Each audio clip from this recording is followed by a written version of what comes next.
Here's a quick look at my transplanted passion flower.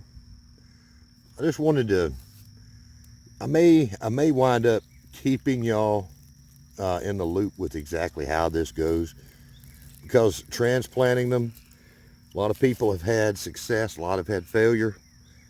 I'll keep letting you know how this goes. I'm still protecting it from the sun, and that makes all the difference in the world.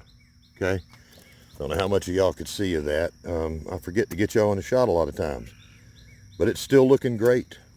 My little babies are looking great.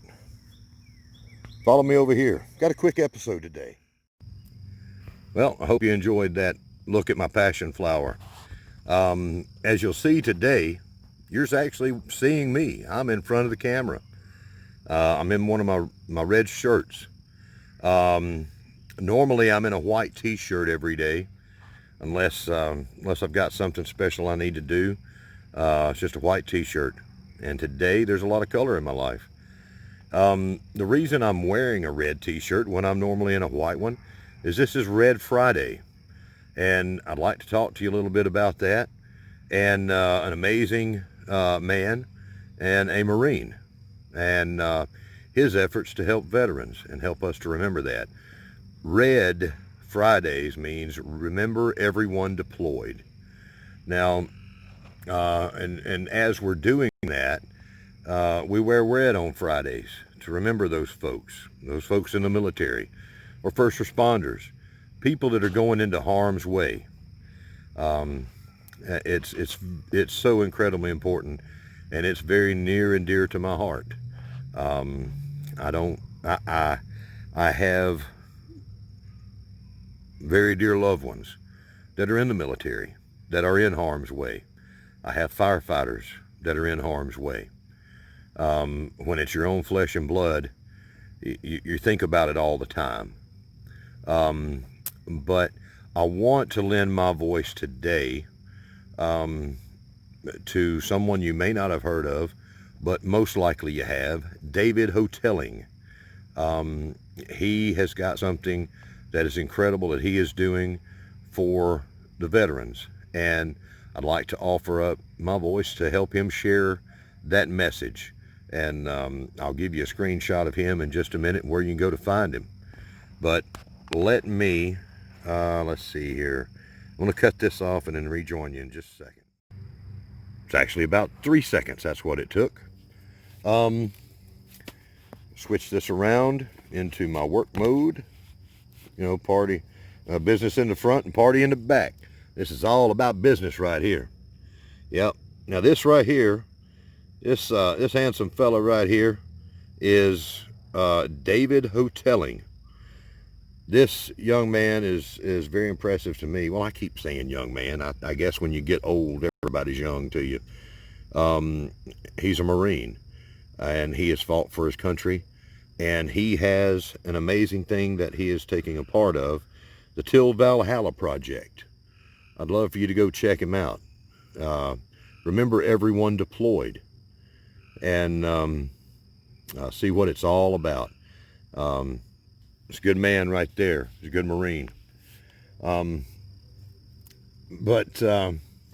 that's today for Red Friday. Now we go into harm's way.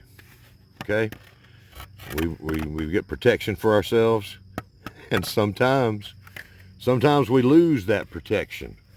Sometimes we just set it in the back of a pickup or on the bumper of a work truck, and it falls off on the side of the road. Yeah. Anything can be a container, and you can grow your own food if you're not too hard-hatted about it. I'm kind of proud of that one. Now, this little booger ain't going to sit around there too good. It's sitting there, but it's not going to endure what, oh, look at there. It will endure that, but it'll also endure something like this, where I just put a little gravel there and set it right there. You can balance it like that. But that's pretty secure right there. Now, most of the time, we concern ourselves on these channels with growing things of food. The main thing I wanted to do today was to introduce to you David's channel. There's a hole for drainage right there of what he's doing, and give you a quick episode if it's possible that I can make a fast one. I talk slow, I forget things, have to go back to it, and I like to embrace my creative side. I like that, and it comes out. There's not really any embracing. Putting it away is a bigger problem.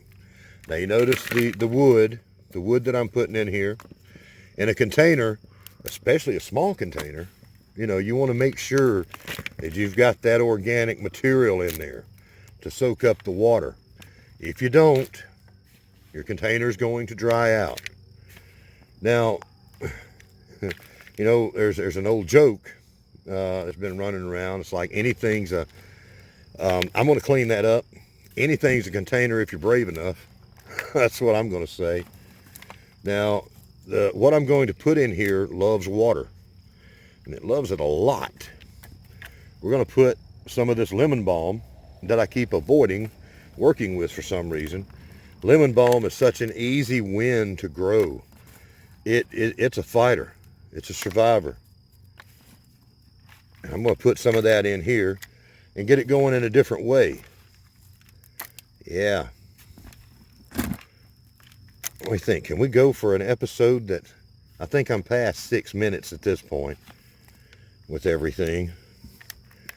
It'd be good if I could make one for under 10, and you know, or maybe not even make a video on a Friday, just to give everybody a break from me and my talking. I'm telling you. But there we go for that. Now you know, I've told y'all about one of my heroes that had to do everything with one hand. Let me get in here and one hand this right there. One hand. And of course my dog is barking. She's jealous of y'all. One hand. Lemon balm is a member of the mint family, and it is smelling so good right here. And this is ugly. This is so ugly. But in just a little bit, it will not be so ugly. Now, let's see, we're going to put the big bucket of dirt away. One of the, I'm getting sidetracked. I'm trying to think of two things at the same time, right? And try to make a short video.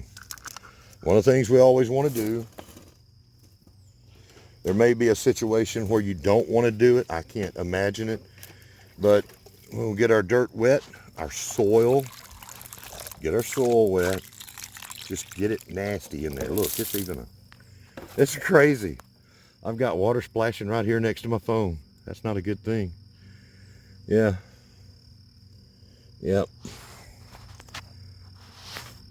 Okay, now. Oh, and this works though. This works. Let me trim up these cuttings real quick. Okay, I've got these trimmed back. If you haven't ever seen anybody propagating lemon balm, let me just describe to you. You cut, make you a nice little angular cut there, trim all the leaves off until you get really up to the top. You don't want too many leaves. You don't want too much green area there for your cuttings, and that really applies to most plants. If you're taking a cutting, whether it's this or mulberry or roses, anything you can think of that's green, you pretty much just want the stump, or rather the stem, and very few leaves, because it doesn't have any roots, and what it's trying to do is still trying to photosynthesize. The thing is, with your cuttings, they need to be balanced. You need to have as much showing above the ground as you do below the ground. Okay, it's like a tree roots. I'm gonna cut this down just a little bit more. Yeah, it's simple stuff. A lot of people have never tried many things, and what's most difficult sometimes is taking that first step. You know, it's like, hey, I want to try this, I want to do this, and that first step can be the hardest thing to take sometimes. But once you do, you start to learn. You know, overcome that fear and take the first steps. There we go. But yeah, a tree, when you're looking at a tree, a big old tall tree or a short one, it's got all the branches and leaves going up in the air. But what you can't see is a huge network of the roots that are below ground. And they look an awful lot of times like a mirror image of one another. And that's, you know, about what you want to see with your cuttings. It doesn't have any roots, so you want it to have very little in the way of leaves.